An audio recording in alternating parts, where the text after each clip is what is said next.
Very good morning, children. कैसे हो बच्चों आप लोग सब?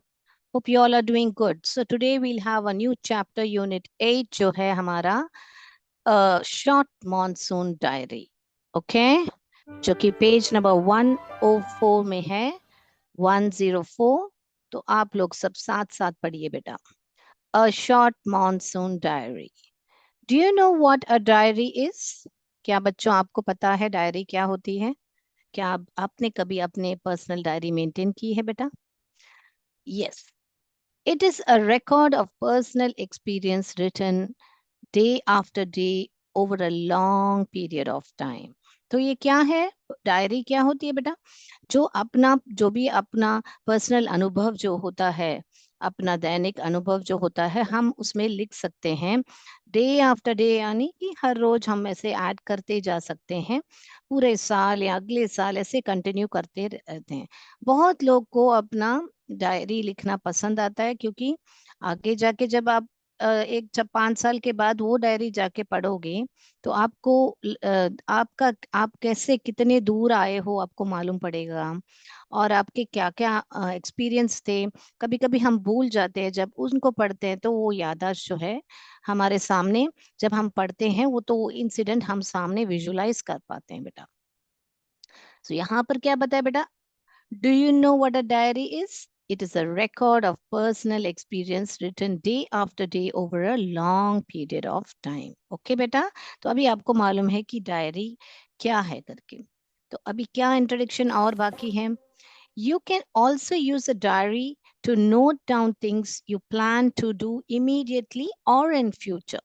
तो मान लीजिए मेरा कोई फंक्शन है कल, तो मैं क्या करूंगी, एक चेकलिस्ट बनाऊंगी कि मुझे वहां पर क्या क्या ले जाना है, क्या क्या करना है करके मैं पहले दिन ही लिख के रखूंगी. या मैं जब प्लान, अगले मान लीजिए मेरा कल कुछ फंक्शन है घर में, तो मैं क्या करूंगी, एक महीने से पहले से प्लान करूंगी, तो मैं एक डायरी लूंगी और उसमें लिखती जाऊंगी किस किस को बुलाना है, या क्या क्या चीजें चाहिए, किस किस को कांटेक्ट करना है. तो जैसे जैसे मैं करती जाती हूँ, मैं उसको टिक करते जाती हूँ. और वाकई में क्या बोले, वो बहुत ही हेल्प करता है, क्योंकि हम लोग अगर डायरी मेंटेन करके उसमें सब लिख के रखते हैं, तो कोई भी चीज हमको भूल नहीं जाएंगे, हमसे चूक नहीं होगी बेटा. तो इसमें क्या लिखा है? You can also use a diary to note down things you plan to do immediately और इन फ्यूचर. या बहुत महीने के बाद भी, कर भी शादी ब्याह सब होती है, तो एक 6-7 महीने या एक साल पहले भी डिसाइड कर लेते कि ये तारीख को शादी होने वाली है. तो तो हमको मालूम है कि किस किस को बुलाना है, हम गेस्ट का लिस्ट रेडी करेंगे, खाना का लिस्ट रेडी करेंगे, क्या पहनना है, कौन से फंक्शंस हैं, बहुत सारी चीजें होती है बेटा. तो ये जो प्लान करने का है, डायरी में अगर हम एंट्री करें तो बहुत बहुत उपयोगी होता है बेटा. तो इमीडिएटली अभी करना है, अभी ऑफिस का, जैसे हम अभी आपको पढ़ा रहे हैं, तो बहुत सारे क्लासेस को पढ़ाते हैं हम, तो उसका भी हमको एंट्री करना पड़ता है. आपका होमवर्क होता है, तो आप कौन सा होमवर्क है आपके हिसाब से, स्टूडेंट्स के हिसाब से आप डायरी मेंटेन कर सकते हो. जैसे कि आपका साइंस है, सोशल है, मैथ्स है, ऐसे बहुत सारे सब्जेक्ट्स होते हैं बराबर. तो आप लोग उसके हिसाब से, आपको साइंस में क्या क्या पोर्शंस कंप्लीट करना है, आज ये पैराग्राफ मैं ये लेसन में पढ़ूंगा, कल उसको वापस लिख के देखूंगा, परसों उसको मैं टेस्ट अपने आप को ओरली बोल के देखूंगा, या डिफिकल्ट मीनिंग्स पढ़ूंगा, ऐसे सब आप प्लान कर सकते हो. अगर आप ऐसे प्लान करके पढ़ाई करते हो तो बहुत इजी रहेगा बेटा आपको. एग्जाम से 2 दिन पहले सिर्फ बैठ के पूरा पढ़ाई करने से, पहले से ऐसे डायरी एंट्री करके अगर आप लोग प्लान करते हो, तो बहुत ही अच्छा सा आपका प्लानिंग के वजह से बहुत स्मूथ जाएगा आपका एग्जाम, टेंशन बना रहेगा आपको. ओके बेटा? तो हम बड़े ऐसे ही करते हैं. तो आप भी डायरी लिखना शुरू कीजिए, उसमें एंट्री कीजिए क्या क्या होमवर्क है, उसको कैसे फॉलो अप करने का. जैसे ही आपने होमवर्क कर दिया, तो उसमें टिक कर दो कि ये हो गया है, अगला दूसरा ऐसे करके टिक करते जाओगे ना बेटा, तो बहुत ही ऑर्गेनाइज्ड हो गए, आगे चल के भी आपको ऑफिस का काम सब में भी आप बहुत ही ऑर्गेनाइज्ड रहोगे. तो चलिए और क्या बता रहे हैं. One of the most famous diaries published as a book is the Diary of Anne Frank. तो ये जो एन एन फ्रैंक जो है, एन ए फ्रैंक भी बोलते हैं, जो उनका जो डायरी है वो बहुत ही प्रसिद्ध है और वो एक बुक की तरह पब्लिश किया हुआ है, बहुत मोस्ट फेमस, यानी कि ये आप लोग 10th स्टैंडर्ड में जब आओगे तब आप ये इनके बारे में पढ़ोगे, इनके डायरी एंट्री के बारे में पढ़ोगे आप। ओके बेटा, so one of the most famous diaries publish as a book is the diary of Anne Frank, right. और क्या जानकारी मिलती है लेसन में जाने से पहले? Here are few extracts from Ruskin Bond's diary in which he portrays the silent miracles of nature and life's little joys and regrets. तो इस इसमें हमको, इस लेसन में हमको क्या देखने को मिल रहा है बेटा? फ्यू एक्सट्रैक्ट्स, यानी कि एक्सट्रैक्ट्स हम पहले ही पढ़ चुके हैं, जब हम बहुत बड़ी किताब में से एक छोटा सा भाग लेते हैं तो उसको ही बोलते हैं हम एक्सट्रैक्ट्स। तो ये रस्किन बॉन्ड के डायरी से थोड़े बहुत एक्सट्रैक्ट्स लिए गए हैं, जिनमें उन्होंने क्या पोर्ट्रे, यानी कि क्या बताया हुआ है? साइलेंट मिरेकल्स ऑफ नेचर, यानी कि प्रकृति के जो भी बहुत साइलेंट चमत्कार होते हैं वो देखने को मिलेगा। And life's little joys and regrets, यानी कि हमारे जिंदगी में जो जॉयज होते हैं, यानी कि खुशी, और जो रिग्रेट, यानी कि हमको ऐसा लगता है कि ये नहीं होना चाहिए था, ऐसे करना चाहिए था मुझे, ऐसे हमको रिग्रेट होता है ना बेटा, वो तो वो भी हमको इसमें देखने को मिलेगा। तो read on, so let's read on children, let's read on. तो ये जो है जून 24 को हुई हुई बात है, तो हर दिन तारीख लिख के वो वहां पर क्या क्या हुआ था करके हमारे रस्किन बॉन्ड ने नरेट किया हुआ है, उसी को हम पढ़ने वाले हैं। तो आपके बुक में से ही लिया गया है बेटा ये जो चित्र। तो आप लोग पेज नंबर निकालिए, आई मीन आपका लेसन निकालिए और साथ साथ पढ़िएगा पेज नंबर 104, यानी 104। The first day of monsoon mist, and it's strange how all the birds fall silent as the mist comes climbing up the hill. तो जो मिस्ट होती है ना, जब हिल स्टेशन होता है तो वहां पर मिस्ट होता है ना बेटा, जो धुंधला दिखता है, कुछ दिखता भी नहीं है, मिस्ट होता है तो, राइट। तो वहां पर क्या था? फर्स्ट डे ऑफ मॉनसून था। Okay, yes. धुंध जो बोलते हैं हम उसको मिस्ट।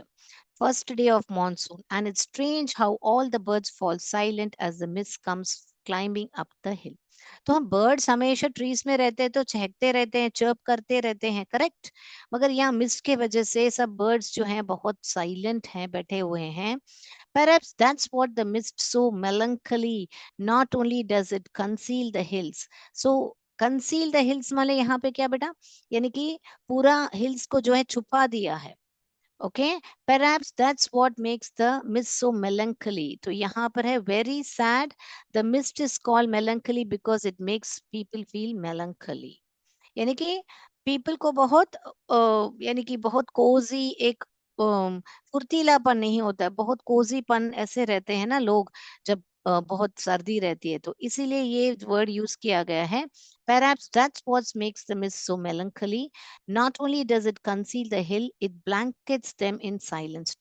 तो उन हिल्स को पूरा छुपा सिर्फ नहीं देता है, यानी कि कंसील सिर्फ नहीं कर देता है, हाइड सिर्फ नहीं कर देता है, पर उसको it blankets them in silence, यानी कि उनको साइलेंस भी करा देता है, यानी कि हम नहीं देख नहीं पाते हैं ना उनको, वैसे तो उनको साइलेंस भी करा देता है। Only an hour ago, the trees were ringing with bird song. तो थोड़ा 1 घंटे पहले ही जो ट्रीज थे रिंगिंग विद बर्ड सॉन्ग, यानी कि क्या बेटा, दो बर्ड्स थे वो चहक रहे थे। पर क्योंकि यहाँ पर फर्स्ट डे ऑफ मॉनसून था, तो मॉनसून बिगिन होते ही मिस्ट के वजह से सब बहुत धुंधला पड़ गया और बहुत साइलेंट हो गया, बोलने का मतलब है। And now the forest is deathly still as though it were midnight.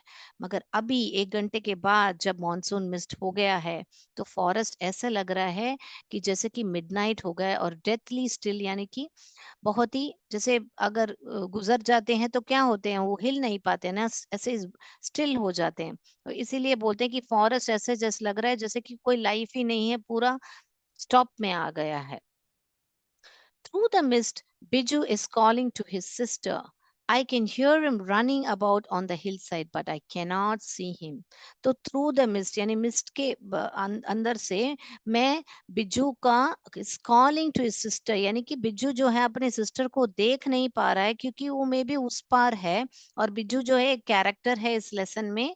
और वो क्या है, देख नहीं पाते अपने सिस्टर को, सिर्फ उसकी जो आहट है दौड़ के आने की, running about on the hill side but I can not see him. तो आहट जो मैं दौड़ के आ रहा है और उसके सिस्टर को बुला रहा है, सिर्फ मैं उसको सुन पा रहा हूँ मगर उनको देख नहीं पा रहा हूँ। I can not see him, मैं बिज्जू को देख नहीं पाता हूँ करके रस्किन बॉन्ड बोल रहे हैं।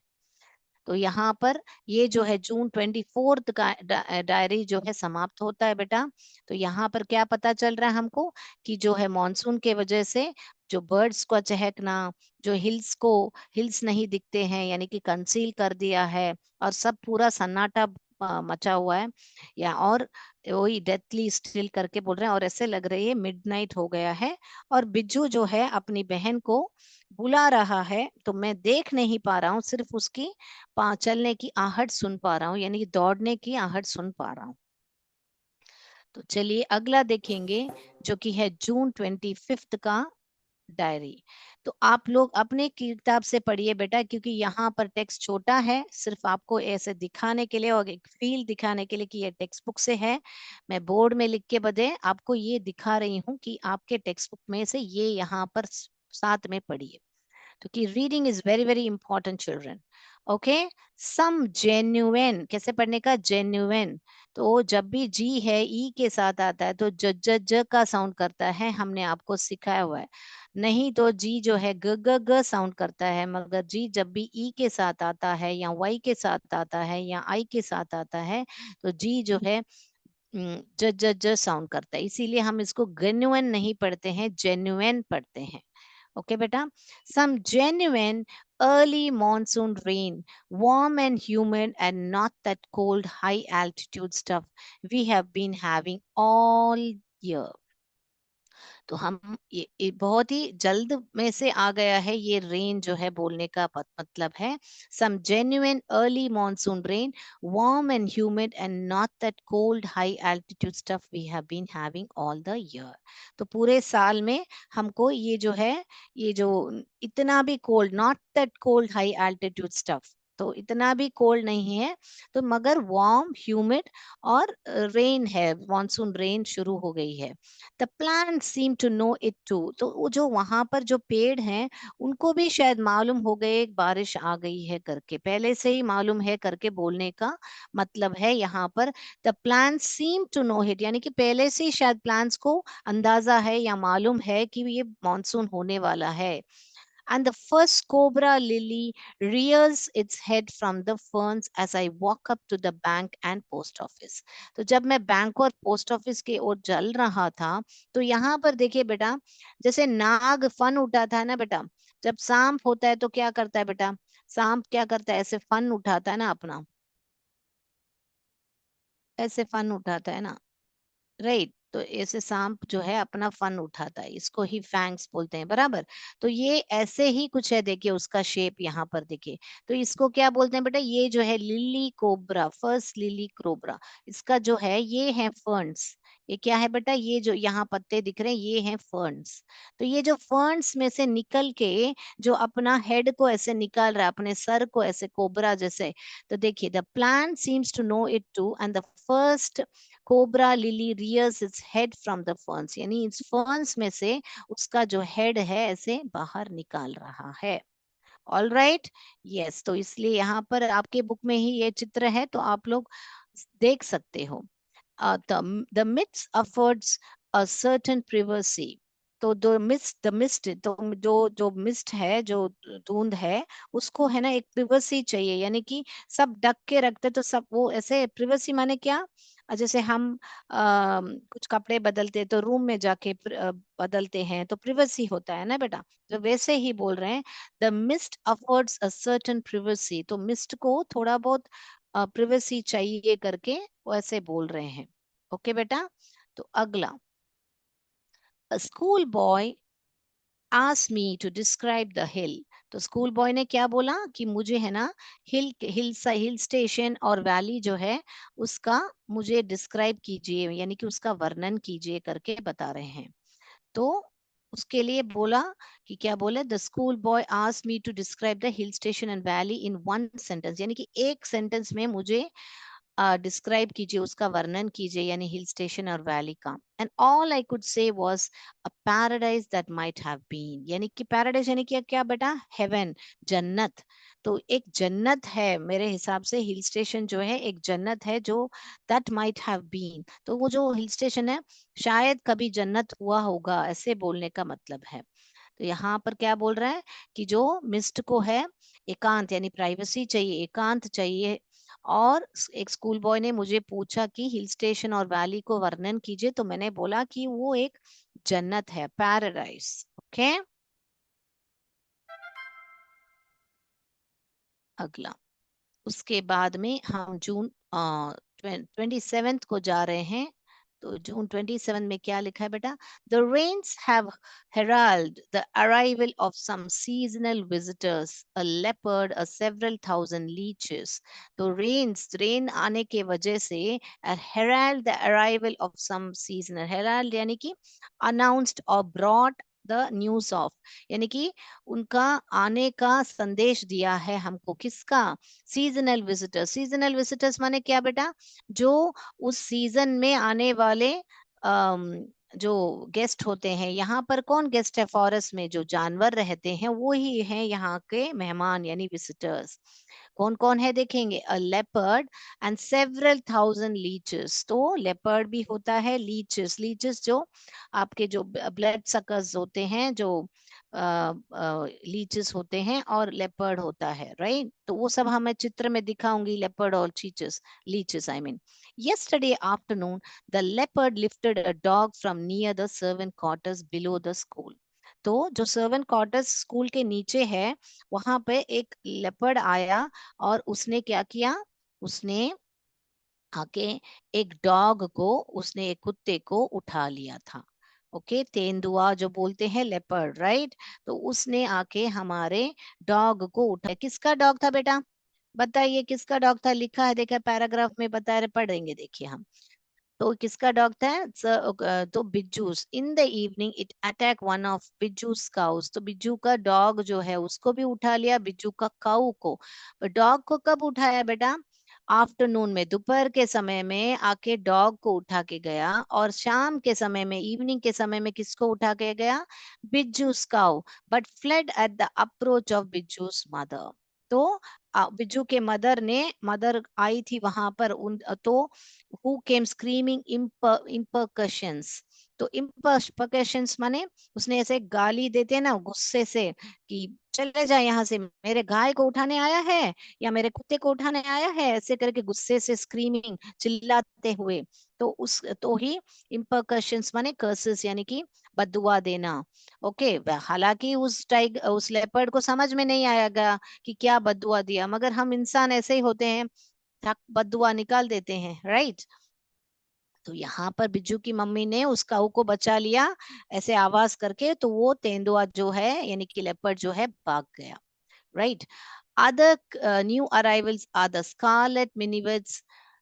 Females, the females are yellow. तो फीमेल्स जो है येलो होते हैं, filtering silently among the leaves like brilliant jewels। तो अदर यानी कि इसके लेपर्ड्स और लीचेस के अलावा और भी होते हैं जिनको हम स्कारलेट मिनीवर्ड्स बोलते हैं, और वे जो हैं उनके जो फीमेल है यानी कि जो स्त्रीलिंग के बर्ड्स होते हैं वो येलो कलर में पाए जाते हैं। Feeding silently among the leaves like a brilliant jewel। तो वो है जो है पेड़ में जब बैठे रहते हैं, जो लीव्स होते हैं उसके से अंदर से ऐसा लग रहा है कि आभूषण जो है चमक रहे हैं, brilliant jewels. No matter how leafy the trees, these bright coloured birds can not conceal themself. तो कंसील माने मैंने बताया था आपको, हाइड मीनिंग होता है। तो यहाँ पर कितने भी घने हो वो पेड़ यानी कि लीव्स कितने भी हो, ये जो कलरफुल बर्ड्स को छुपा नहीं पाते हैं, कंसील देम यानी कि छुपा नहीं पाते हैं। Although by remaining absolutely silent, they sometimes contrive to go unnoticed. So although, यहाँ पर क्या बताया, although by remaining absolutely silent, हाँ वो लोग silent होने के बावजूद भी they sometimes contrive to go unnoticed. तो वो यहाँ पर क्या बताया कि उनको देखे बिना नहीं रह सकते हैं. Along some a pair of drongos unnecessarily aggressive chasing the Minivids away. तो ये जो पैर ऑफ ड्रोंगोस, ये सारा मैं आपको अभी चित्र बताऊंगी बेटा. ये ड्रोंगोस कौन होते हैं, ये स्कारलेट मिनीवर्ड्स कैसे दिखते हैं, ये सब अभी मैं चित्र में आपको दिखाऊंगी. तो ये जो ड्रोंगोस है ना, खामखा अननेसेसरीली अग्रेसिव, यानी कि बहुत अननेसेसरीली गुस्सा होके इन क्या बोले बर्ड्स को चेस करते हैं.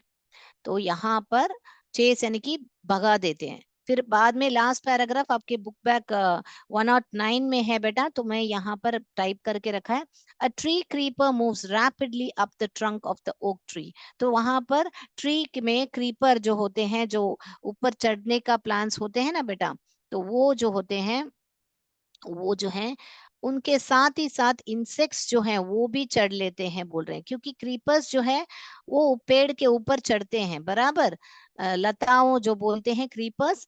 ट्री क्रीपर मूव्स रैपिडली यानी बहुत फास्टली ट्रंक में जाते हैं. जैसे कि यहाँ पर ये पेड़ है, ओके ये पेड़ का ये ट्रंक होता है. ओके ये पेड़ का ये ट्रंक होता है. तो यहाँ पर मान लीजिए, यहाँ पर मैं इसको क्रीपर बनाती हूँ ये स्क्रीन कलर. तो यहाँ पर ऐसे ऐसे ऐसे ऐसे ऐसे जो पेड़ पर चढ़ते हैं, लताएं जो होते हैं ऐसे लीव्स के साथ होते हैं बराबर ना. तो ये सब लीव्स होते हैं, तो ये जो है चढ़ते हैं, तो उनके साथ में जो है जो भी जीव उनके ऊपर बैठे हैं, मान लीजिए यहाँ पर कोई जीव बैठा है ऐसे.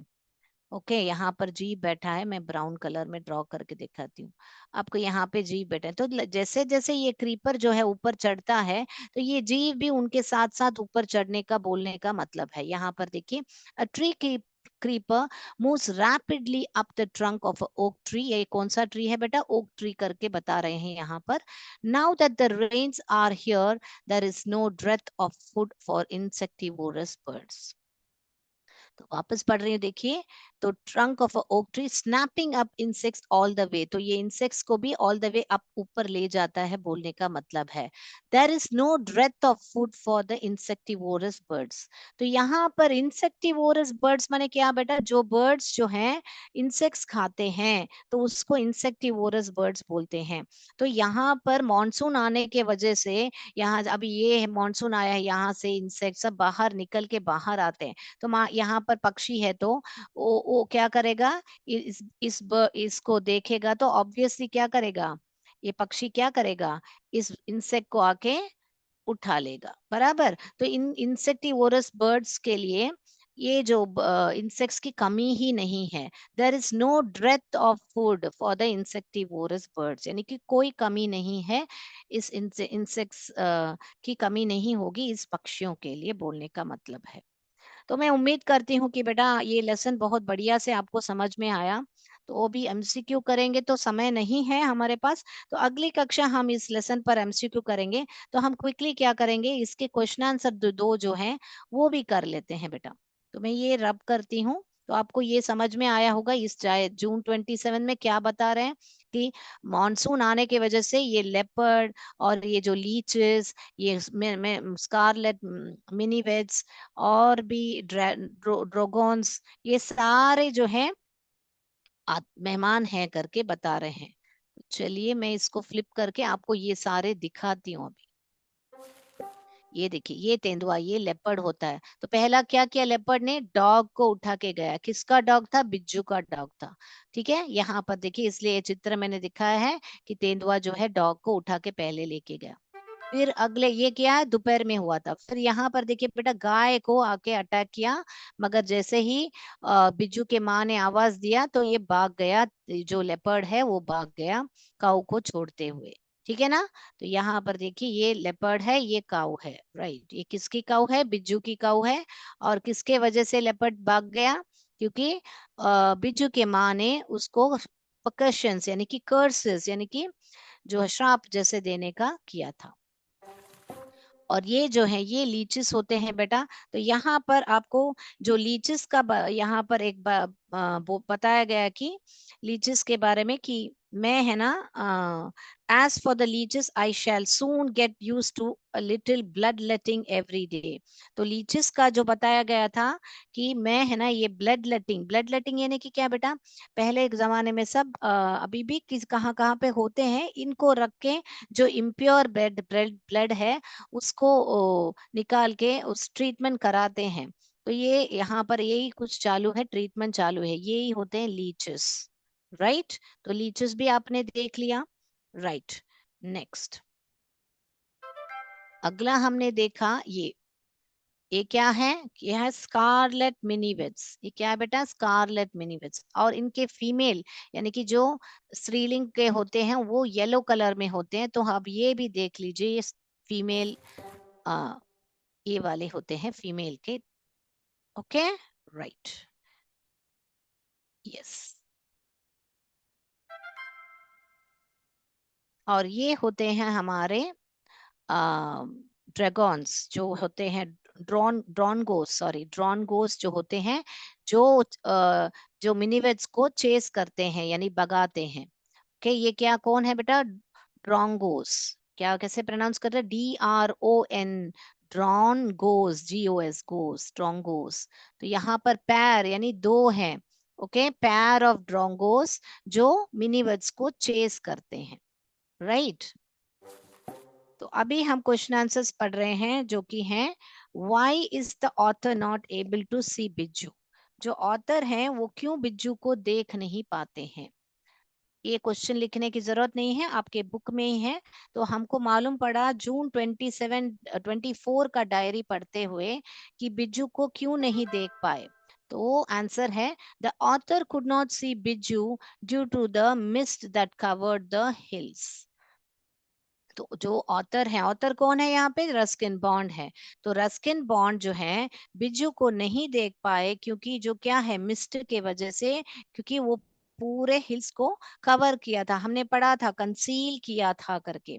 दस the author was unable to see Bijju in this condition. क्योंकि ये हालात थे कि पूरे मिस्ट के साथ कवर्ड था, तो इस वजह से ऑथर जो है बिज्जू को नहीं देख पाए। क्लियर। अभी जाएं, और एक क्वेश्चन आंसर ही है तो वो करके हम समाप्त करेंगे हमारा ये जो लेसन है।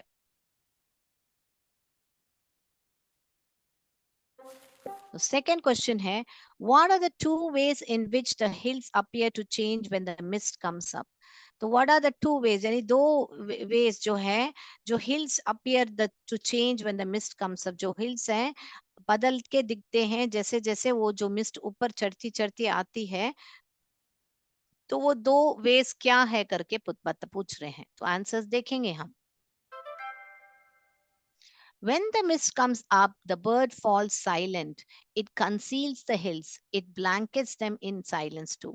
तो जैसे जैसे मिस्ट ऊपर यानी धुंध जो होती है ऊपर चढ़ती रहती है, बर्ड्स जो है सन्नाटा मेंटेन करते हैं, यानी the birds fall silent, birds चुप हो जाते हैं, चहकते नहीं हैं, चर्पिंग नहीं करते हैं। और इट कंसील द हिल्स यानी हिल्स को पूरा एक ब्लैंकेट के जैसा, जैसे चादर ओढ़ के हम कैसे सोते हैं तो चादर के अंदर कौन है हमको नहीं दिखता है ना, वैसे है ना, ये जो मिस्ट है उस पहाड़ को, पूरा हिल को जो है पूरा कंसील कर देता है। It blankets them in silence तो ऐसा लग रहा है पूरा सन्नाटा है हमारे आसपास, पूरा अंधेरा है, पूरा सिर्फ मिस्ट है, तो कैसा लगेगा, सब कुछ शांत है, सन्नाटा है, ऐसा लगेगा ना बेटा। तो इसीलिए यानी आप कुछ देख नहीं पा रहे हो तो ऐसे लगेगा साइलेंस में हो आप। तो अभी तक आंसर खत्म नहीं हुआ, और एक पॉइंट है। तो यहाँ पर फर्स्ट क्या लिखोगे बेटा, when the mist comes up, ऊपर आती है तो द बर्ड्स फॉल साइलेंट। तो पहले तो बर्ड्स फॉल साइलेंट, तो सिर्फ बर्ड्स नहीं, इट कंसील्स द हिल्स, हिल को कंसील करने के यानी कि हाइड करने के वजह से, कंसील माने क्या बेटा, hide. It blankets them in silence too, तो उनको भी साइलेंट करा देता है। अगला पॉइंट क्या है इस आंसर का, the trees that usually ring with bird song tend to appear deathly and silent as the birds do not make any chirping sound and react as though it were midnight. तो जो trees हैं, जब usually यानी कि हमेशा जो ring with birds, यानी कि बर्ड्स जो चहकते हैं तो ट्रीज भी बहुत खुशी खुशी हिलते हैं, वो सब हमको जब देखने को मिलता है। अभी कैसे हैं, टेंड टू अपीयर डेथली, यानी कि अभी कैसे दिखते हैं, जैसे मर गए हैं, कोई जान नहीं है। डेथली एंड साइलेंस, सन्नाटा मचा हुआ है। क्यों? As the birds do not make any chirping sound, क्योंकि जो बर्ड्स हैं कोई चर्पिंग साउंड नहीं मचाते हैं। And react as though it were midnight, और ऐसे रिएक्ट करते हैं कि जैसे कि मिडनाइट हो। ओके, देर रात होती है ना 12 बजे को, तो वो मिडनाइट हो गए जैसे वे रिएक्ट कर रहे हैं। तो ठीक है, अभी हमने बहुत बढ़िया से पूरा लेसन कंप्लीट कर लिया है, और हमने पूरा 2 क्वेश्चन आंसर जो लेसन का है वो भी हमने कंप्लीट कर लिया है। तो मैं उम्मीद करती हूँ कि ये लेसन जो पार्ट 1 है, हम बहुत अच्छी तरह समझ पाए आप। अगली कक्षा में हम अगस्त और अक्टूबर मंथ और जनवरी मार्च मार्च तक उन्होंने लिखा है, तो हम वो महीने में सब क्या क्या हुआ था हम देखेंगे अगली कक्षा में। तो आज के लिए इतना ही बच्चों। जय विद्या शक्ति, जय भारत, जय हिंद। धन्यवाद। Thank you sir.